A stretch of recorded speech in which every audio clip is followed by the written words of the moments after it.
শতরূপে সারদা বই থেকে পাঠ। এবারে বিষয় মাতৃ সমীপে স্বামী শারদেশ আনন্দ। পরবর্তী অংশ।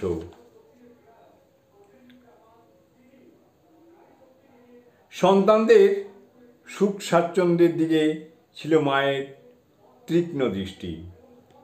ছেলেদের শুকনো মুখ, দিন বেশ ক্ষীণ শরীর মা দেখতে পারতেন না।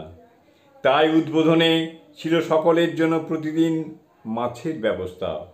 কারণ বাঙালি ছেলেদের মাছ না পেলে পেট ভরে না। আহারের পরে সকলেই পান খাবে, তাই মা নিজেই পান সেজে রাখতেন। আবার যারা পান বেশি ভালোবাসত তারা বেশি পেত।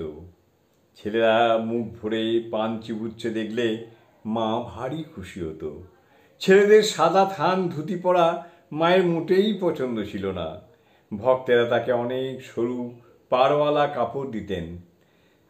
তার নিজের ছিল সামান্যই প্রয়োজন। সেই সব কাপড় অকাতরে বিলে দিতেন ছেলেদের। ছেলেদের মধ্যে কেউ কেউ শৌখিন মা জানতেন, তাকে মিহি সুন্দর পাড় কাপড় দিতেন। যে মোটা মোটা ভালোবাসে তাকে তাই দিতেন, অর্থাৎ মোটা সুন্দর মোটা পাড় ভালোবাসতেন তাকে মোটাই মা দিতেন। কারো কারো কাপড় তাড়াতাড়ি ছিঁড়ে যায়, মা তাকে বেশি কাপড় দিতেন।